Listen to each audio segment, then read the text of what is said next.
Yeah, I'm a dickhead. Still don't have a mic. I have a mic. I just don't know where it's at. Driving. I was thinking. I'm like, well, I'm going to make a video about this. Because I haven't made a video in a long time. A while. It's been a while.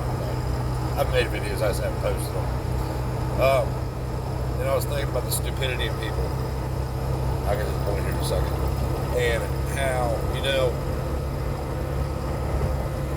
hear these, all the pro 2A, all the patriot shit, and they talk about being deprived of a right, or a right being taken, or losing a right, or however it's worded. I'm like, man, why doesn't something click in their head? Like, wait a second here, it's a right, but daddy government says you've done something other than what we want you to do, or you've went against us, or whatever it is, you've committed a crime. Therefore, you no longer have this right. When it comes to firearms, people are all on board with it, and they act like, it's not only legit, but it's a good thing. Well, these same people get on board with government deciding, and I know this sounds crazy, this is going to sound far-fetched, and that'll never happen. Just like we will never be forced to wear masks, or get shit stuck in us, or stay in our homes, right? So, what if government says, if you're arrested for a misdemeanor, you no longer have the right to a lawyer? Or if you're arrested for a felony, you no longer have the right to be free from unusual punishment? Or how about, because you are a racist, you no longer have the right to speak freely? I know that sounds crazy. You realize you're literally 10 strokes away from that happening. And it's due to construct of belief that it's incrementally over time, government has led society to believe that it can take a right from you. And because of that, we are where we are, and going down this death spiral that we're in right now.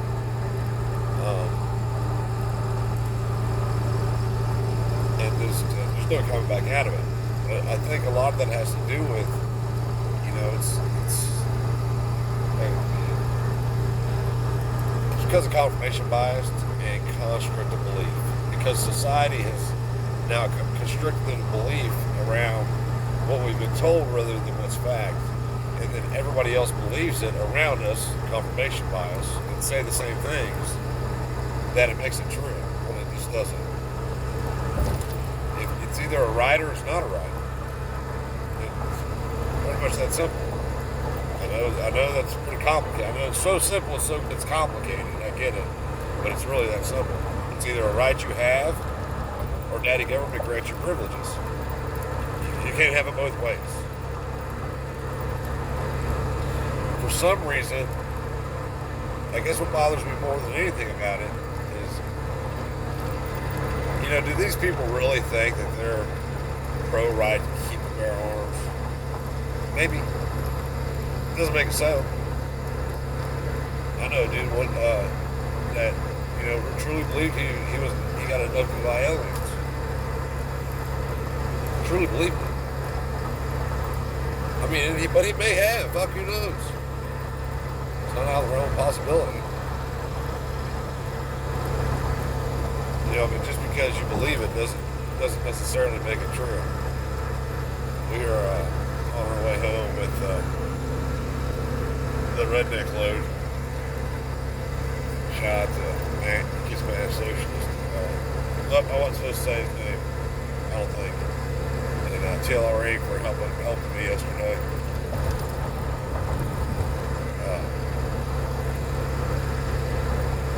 Anyway. So, how do you defeat that? You really can't. Not at this point. Because there's far too much ignorance spreading far faster than truth. And people are just incapable of thinking at this point. At some point in your life, you haven't said, wait a second here. Something doesn't make right and some sense about this. So I had rights just because I was born. The right existed even if the Constitution didn't exist, it wouldn't exist. But a lot of people don't even know that. A lot of people don't even know that. I've talked to cops that believe your rights come from the Constitution. Flat out, that's what they said. Because I ask every cop, what's the Constitution? It's a simple question. Man, you would think it was like the hardest math equation in the world for somebody to figure out. Because they just like, you say it and they're like, they always say something stupid. Like, it's what gives you your rights. You gotta join them to beat them. They don't say that. That was another stupid comment.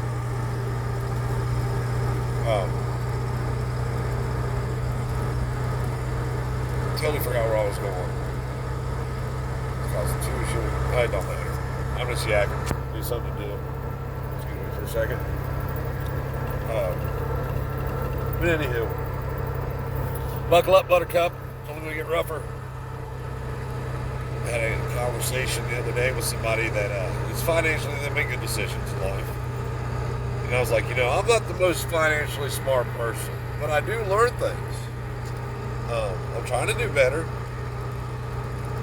But I do know this. I'm a very smart person that, so I'm super smart with finances, told me that, once you can no longer make money with your money, or once it no longer pays to keep your money in a bank, or, like, let's say you're investing, right? You're making 7%. Interest rates are the, the inflation's 20%, and it has been. At what point are you like, wait a second here? They're stealing from me even more. Inflation's a hidden tax. But people believe, just like with my Second Amendment rights, that, our money is sound and it's meaningful. Most adults don't even know how our financial system works. Most adults, if you say, what's fractional reserve banking, they're like, huh? Fractional what? What does that mean? My old man, until COVID, we had a big conversation during COVID and we were getting ready to pass out the checks. The checks that kicked us into hyperinflation where we're at today. Well, we're not hyperinflation, we're in pretty speedy inflation. Hyper's coming though. Don't you just wait. You just wait. But he, like, legit, he didn't know. Didn't know. He thought that, our money, our currency was backed by gold. All fiat currencies fail, people. Throughout all of history, every fiat currency has failed. And it's, as grown men in this generation, let's say 18 to 55, 18 to 60. I know, I should say 45, get the old man break. Not this time, Greg Black. But, our car kind of got boomed on a lot of shit.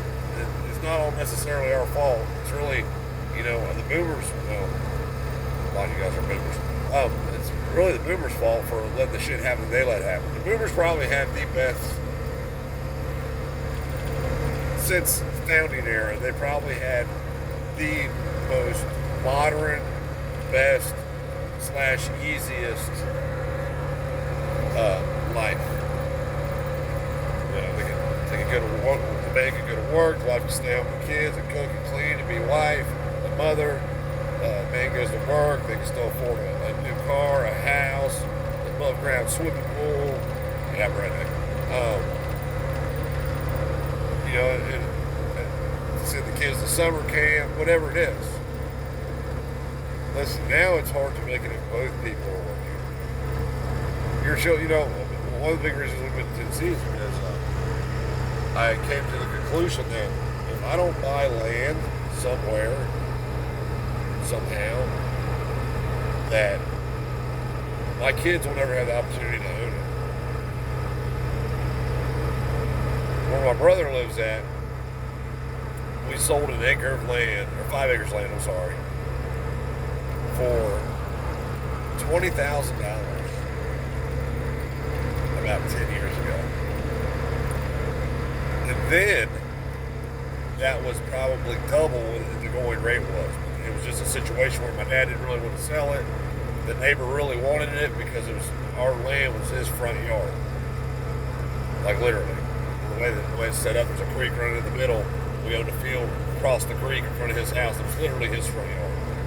And he had, just whatever land he had in the back there, but he wanted the land. So he was pretty much willing to pay anything. I think we sold it to him for 20 grand, if I remember correctly. It was, because he came up with 15 and then gave us a crotch rocket that we then sold. Today, the same land in the same county is going for 30 grand an acre.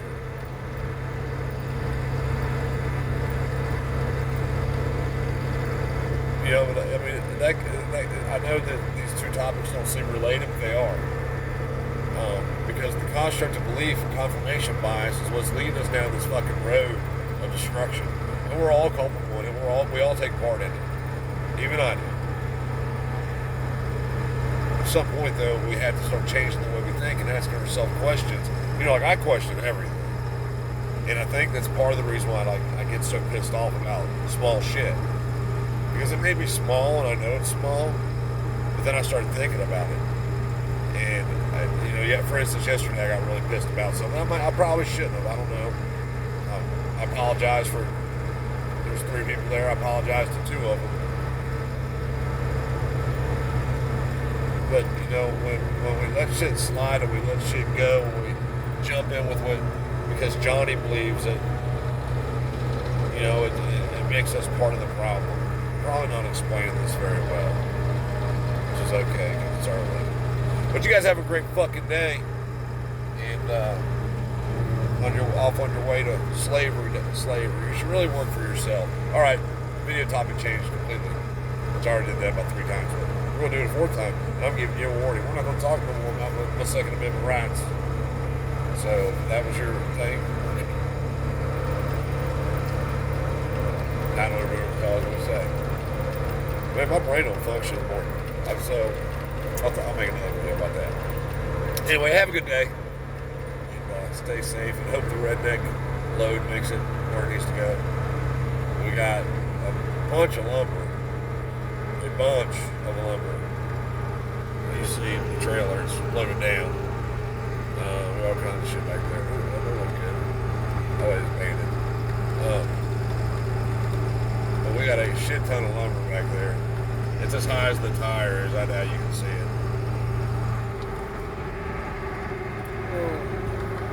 Man. It's a lot of weight for this trailer. So, they rate this shit at 50% of actual. Meaning, so if you got 3,500 pound axles, now listen, I know some assholes will come over and say, you're full of shit. Okay, we're full of shit. Here's how my math works. How about I say that? Here's how my math works. If the axle says 3,500 pounds, you can really throw about 7 or 8 on that thing. It'll be all right. After that, though, it'll fail. So we got that car hauler, which has 2 3,500 pound axles, and I don't know how much weight's on it. I know that tree we hauled was probably, it had to been every bit of 4 tons. And then we had another one sitting beside it. So I think it'll be all right. I guess we'll find out where old white girl, what's the name of my truck, white girl. It's a racist name. She's pulling it all right, man. These bigger loads with this thing. 7.3s are great trucks. I changed topic. 7.3s are great trucks. They don't have a lot of. Once you get them rolling, it just takes longer to get there. Once you get it rolling, it's good to go. I mean, I just made up that hill outside of Cincinnati, running 70 miles an hour. If I was riding beside me, I wouldn't be riding beside me. I mean, I got welding tanks back there and all kinds of shit just kind of hanging by the thread.